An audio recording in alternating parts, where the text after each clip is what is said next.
can thank more, or that is not more of a hero to me than Barbara, and I'm going to ask one of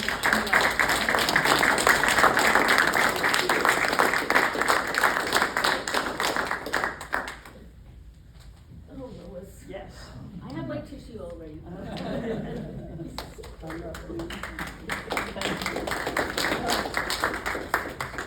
Well, this is really moving, and for people who don't know me, when I get moved, my eyes leak, so I always have a tissue ready. This is really fun. I'll just tell you a little bit about LifeBridge briefly. We started in 1992, and it came from funds from my father's sale of his business. And we didn't want the money personally, so we started a small family foundation. And we wrote the mission. By this time my father was quite ill, so he really wasn't that involved. We wrote the mission, which was to promote the concept of the interconnectedness of all life and one humanity. So in 1992, when we wrote our first little brochure, I showed it to the lawyer who helped us set up the foundation. He goes, sounds good, but I don't know if I know what it means. And I said, Bill, it's great when a lawyer says they don't know what it means.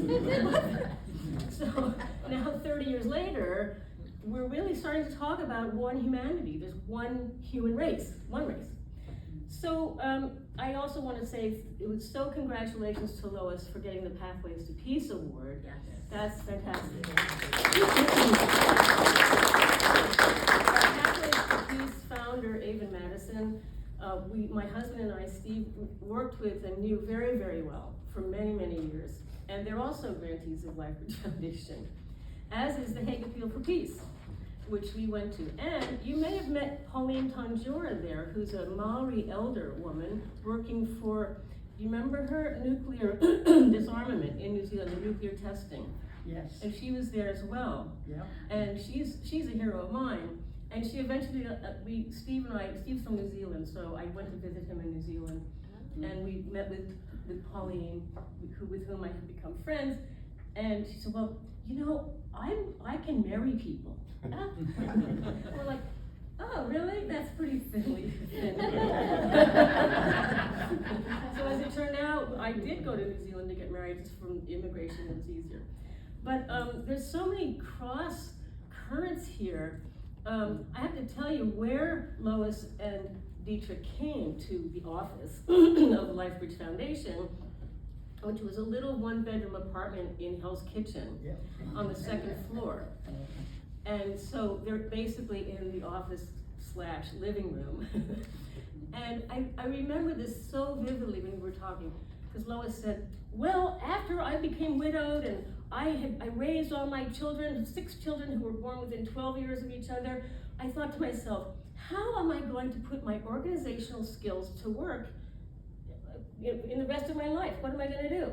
I was walking along the beach and I had this idea. I want to form world citizen diplomats. It probably wasn't exactly like that, but I'm like, here's this woman who's raised 6 kids in 12 years, and she's not done. She's just like gonna go more. And when they told us all the things that you had accomplished and all the things that had happened, we were just like, yeah. But because with foundations, we're very small, so we had freedom to do things. Most foundations create a call for proposals, which means they want to look for groups who are doing work that will support the foundation's mission. And to me, because I didn't know anything about it when I started, I had to learn the way, I thought, well, that's kind of backwards. I mean, if you like what they're doing, give them the money. You know, we're not talking about millions of dollars, but it was a lot for all of us. And so we gave general operating, which, as it turns out, foundations very rarely do.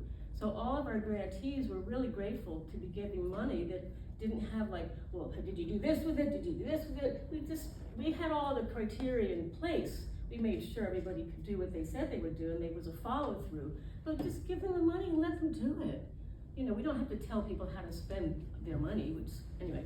So, also, yes, because I met Larry a long time ago in 1972, and we became very close friends. So when we were starting, Larry had been working as fundraiser for a theater. So he knew all about how to do it from the other side, to create the mechanisms to make grants and what we would need to do for the grantees.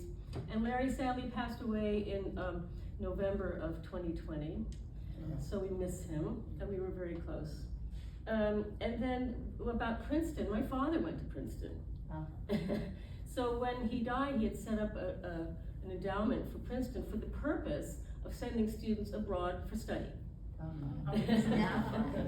So, and we also funded the PAIR lab at Princeton, Princeton Engineering Anomalies Research Lab, where they did what I call frontier science. They're sort of doing things that traditional science doesn't really recognize, but they are very, very rigorously scientific. And also the International Consciousness Research Labs, which was headed by Robert John, who's a professor at Princeton in astro engineering. So it's been quite a journey, and so when Lois contacted us last spring about all of this, and sorry, I'll just go back quick because this is all off the top of my head. We stopped giving grants in 2005. We did grants for 12 years because we had the opportunity to acquire this beautiful site in the Hudson Valley, and we created a retreat center, which is part of the charitable purpose of LifeBridge Foundation. So that means that the groups who come there are doing work that supports the mission, and it's very busy. So at least it was until a couple of years ago. We're getting back. I have some brochures and some newsletters on the back table there if you're interested. And that's where we met Lois a few months ago. We had an art opening that you came to, and that was such a thrill for me because but there were a lot of grantees, but I remember a few of them really, really vividly, and you are definitely one. So really? You are my hero. And I think that's all I can say. So thank you so much for doing this. This has just been so much fun and just so informative and just so wonderful, and it's not done. So yay, and thank you.